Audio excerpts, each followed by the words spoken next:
All right. Well, hello everyone. It looks like our stream is functioning at the moment, but I'm going to make sure that it is also functioning over on YouTube to make sure that we're actually getting a signal here. Looks like our live stream is up and ready to go. So, which is fantastic.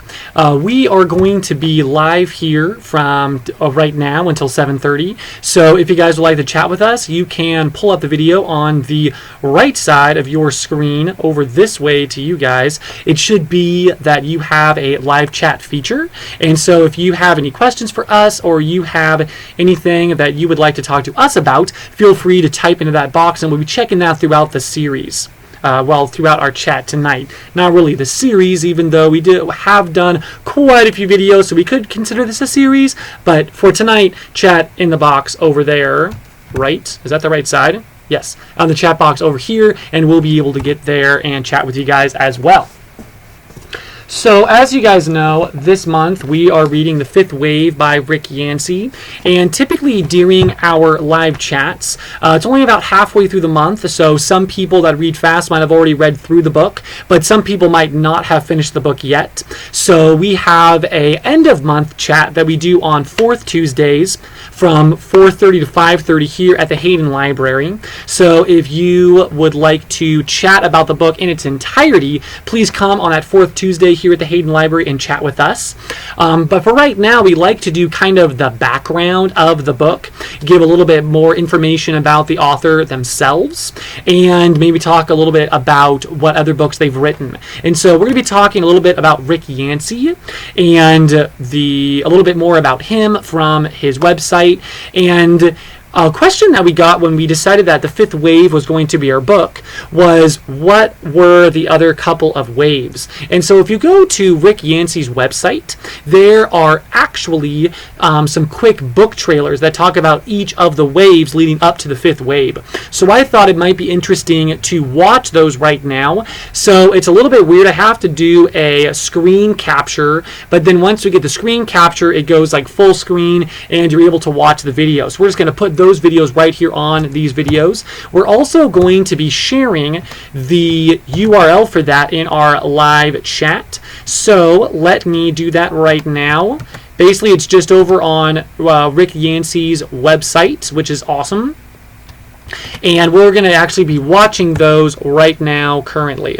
So let me switch over to doing a sharing of my screen, and then I'll get the first wave book trailer going here. All right. And I'm also not going to be able to talk while this is going on, so I'll probably switch back to this view after we get done watching that first wave, and then we'll just kind of keep going through the rest of them, all right?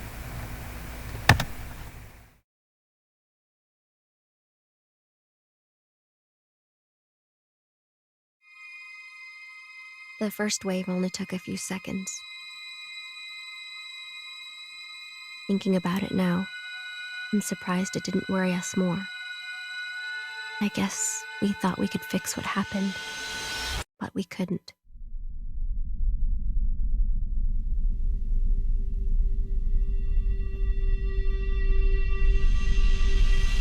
They pulled the plug on us.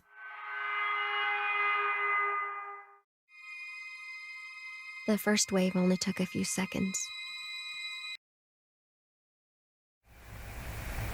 All right, so now you should be able to hear me once again. I hope you were able to hear the audio on that first wave there. If you weren't able to hear the audio, please let me know over in the chat on YouTube.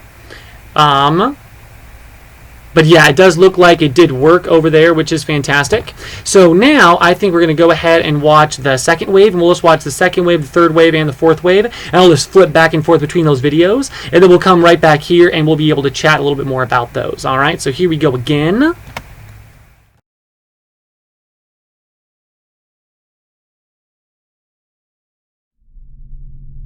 The first wave took out 500,000 people. The second wave put that number to shame. We live on a restless planet, one that's constantly shifting below the surface. All the others had to do was trigger this already unstable pressure chamber. Goodbye, coastal cities.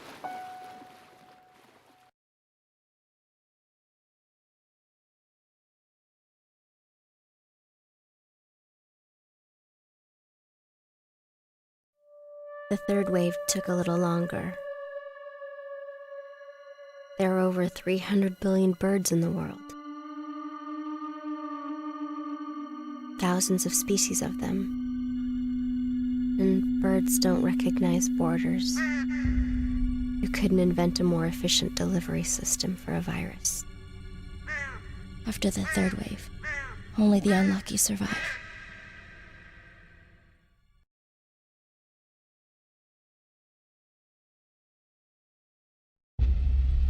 They know how we think. They know how to kill us. They've taken everything worth living for. Now they've come to take the things worth dying for. But I am still here. Because if I am the last one, then I am humanity. And if this is humanity's last war, then I am the battlefield.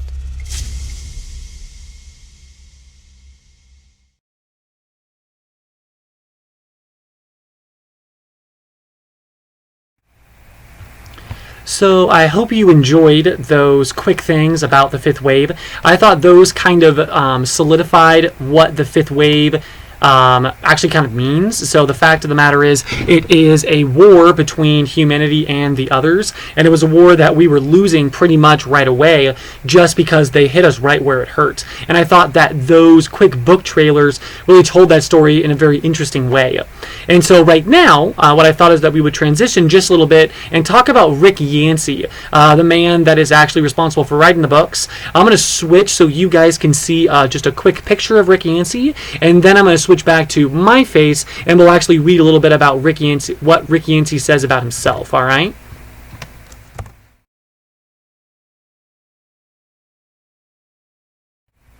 So that was actually what Rick Yancey looks like, and now that you have a little bit of his face, this is a quick blog post website that he has that is on his main page, and it tells us a little bit more about him. So I'm just going to read these things to you. 12 things you don't know about me. When I was little, my favorite book was Are You My Mother? Around the same time, my parents told me I was adopted. The seeds of angst were planted early. I have food enthusiasms. For 2 solid months, I'll eat Oreos every night, about 8 with a tall glass of milk. When I won't eat, and then I won't eat Oreos for another 6 months. 1 month, maybe Pop-Tarts, the next chocolate ice cream. I obsessively watch American Idol every season. Number 4, my wife is a daughter of the American Revolution, descended from patriots on both sides of her family. I am descended from Swedish people. When her ancestors were fighting for a new nation, mine were fishing. Number 5, my dinner conversation is 50% original, 50% quotes from my favorite movies and television shows. I think it's a nice balance. My family does not. This year I was fond of blurting out, as Sandy passed the mashed potatoes, I am the danger.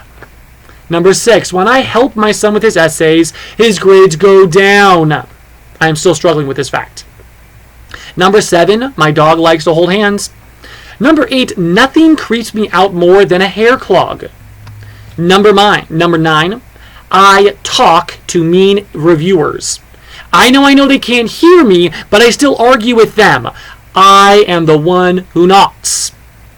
Number 10, I've lived in the following places. Lakeland, Florida, Tallahassee, Chicago, Winter Haven, Florida, Knoxville, and Gainesville. I like Knoxville the best. Number 11, it took me 4 tries to get through The Lord of the Rings. Then another 2 or 3 times to understand who everyone was and what all the fuss was with that ring. Number 12, my son's names all begin with the letter J. So that's just a little bit more about Rick Yancey from his website. Now, as you know, The Fifth Wave is not the first series that Rick Yancey has actually written, so I'm just going to do a little bit of book talking about some of the other books that Rick Yancey has also wrote. And the first one that he wrote was actually called The Highly Effective Detective. And this is kind of just a quick overview of it. Meet Teddy Ruzak. After his mother dies, Teddy quits his job as a night watchman to fulfill his childhood dream of being a detective. With little planning and even less foresight, he hangs up his shingle and hires his favorite waitress from the local diner to be his girl Friday. And his first case, bringing to justice the thoughtless driver who mows down 6 baby geese. Not the most exciting assignment, until Teddy's wild goose chase quickly evolves into an investigation of a vicious murder. Now, the interesting thing is that the Highly Effective Detective also has a couple of different books. So there's the Highly Effective Detective Goes to the Dogs, the Highly Effective Detective Plays the Fool, and the Highly Effective Detective Crosses the Line. And so those were some of the first novels that it talks about on Rick Yancey's website. There are obviously other things that Rick Yancey has also written. Let me just jump over to another part of Rick Yancey's website here. And this is a little bit about what he says. Rick wrote his first short story for an assignment in his 7th grade English class. Write those assignments in English class, apparently. He wrote the story in longhand, and his mother, who was a legal secretary, typed it for him. He got an A. Rick was not the worst student at Crystal Lake Junior High, but he wasn't the best editor. He didn't make a lot of A's. So this one meant a lot, plus the fact that he really liked writing the story. It was supposed to be 5 pages long. Rick's story turned out to be 25. He wrote a note to his teacher. "I'm sorry about the length." His teacher wrote back, "Never apologize for something you should be proud of." That was the day Rick thought he might like to become a writer. Rick graduated from Lakeland Senior High School, home of the Fighting Dreadnoughts. By that time, he had fallen in love with the theater and had appeared in a couple of plays. He thought he might like to be a playwright, so he wrote some plays and even had one produced at the local community college. He decided to go to college in Lakeland, the same college where his father graduated. He majored in communications, which his dad thought would be an excellent degree for someone who was thinking of being a lawyer. Rick wasn't. He was thinking about being a writer. After a year at Florida Southern College, Rick decided to transfer to Florida State University. After a year there, he moved again, this time to Chicago, where he attended Roosevelt University, graduating from there with an English degree, which, in his father's opinion, would be an excellent stepping stone toward a law degree. Rick decided to move back to Florida after 4 years in Chicago. The winters were unbearably cold, and he didn't have a very good job, and life in the big city wasn't the grand adventure he imagined it would be. He enrolled in law school. It was the same law school his father had attended. Rick lasted a year. He called his father and said, "Law school isn't for me," and his father said, "No, I didn't think it would be." So that's a little bit more about Rick. And then one more thing about Rick is that this is a little bit more about his first book. Rick taught some English classes, did some acting and directing at a local community theater, even returned for a ranch for a while, the swampy breeding grounds of his elaborate daydreams. In 1991, he answered a newspaper ad for a government job that turned out to be with the Internal Revenue Service. He worked there for the next 12 years, first in Florida, then in Tennessee. He fell in love, got married, raised a family of 3 boys who believed when they were younger that their dad moonlighted as a superhero. And he wrote screenplays in his spare time. He had this very strange idea that he could break into the movie business from Knoxville, Tennessee.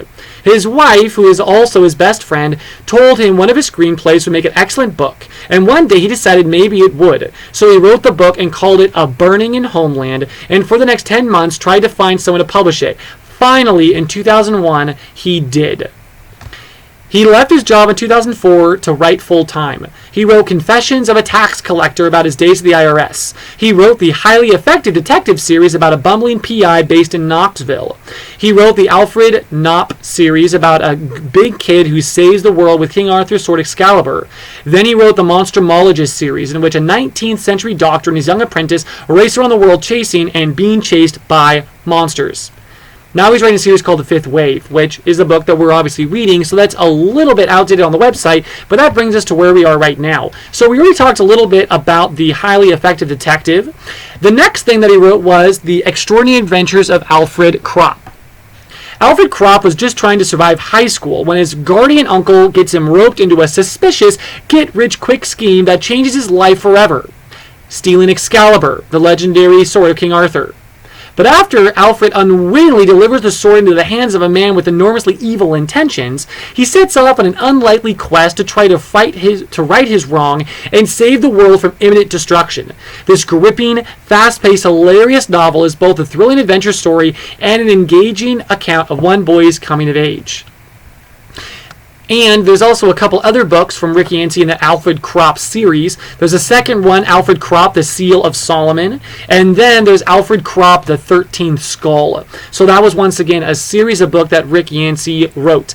Now, The Monstrumologist was the first time that I heard about Rick Yancey. And it's a book that I think sounds really interesting. So once again, there is a book trailer for the Monstrumologist. So I'm just going to play that for you real fast because me showing you just a quick book trailer is probably more interesting than me just talking about it. So we're going to do a screenshot of that, and you're going to be able to watch that, and you should be able to hear it as well. So here we go.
So that was just a little bit about The Monstrumologist, which is the first book in, once again, a series of books by Rick Yancey.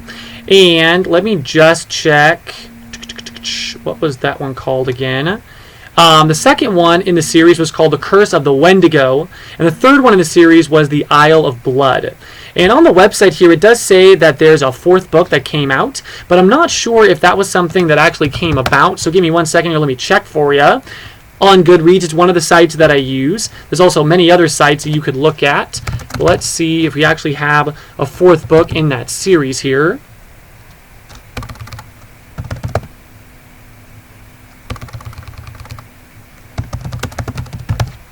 It's thinking about it. It's contemplating. There we go. The Monstrumologist.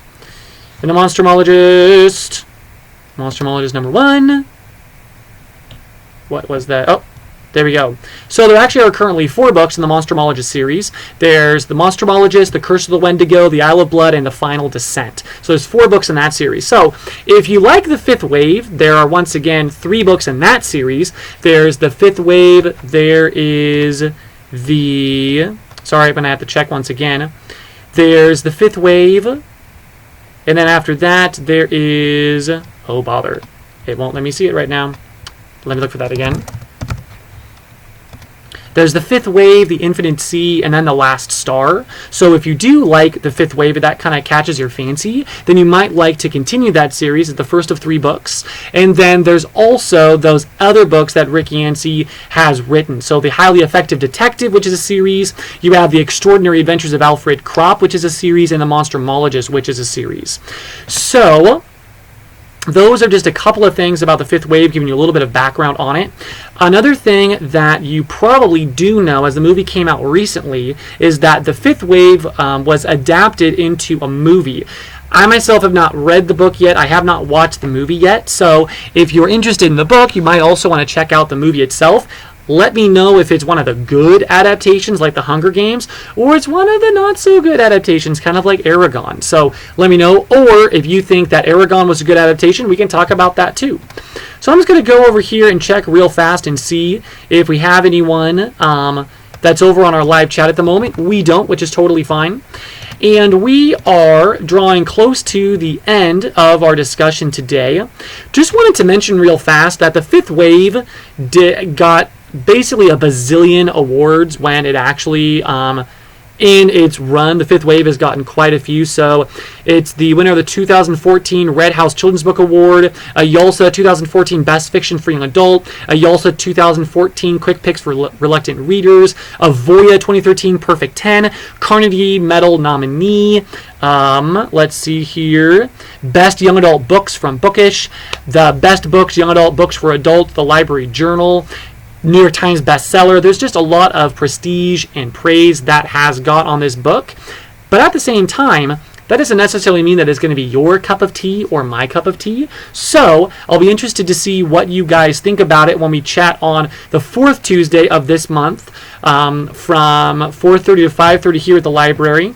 That is going to be on June 27th. From 4:30 to 5:30. So if you're interested in talking about the Fifth Wave, the Monstermologist, any of the other books that Rick Yancey has read, or any of those other books that you're reading, go ahead and come on down. If you need a copy of the Fifth Wave, we have multiple copies here at the library that we can get to you for free.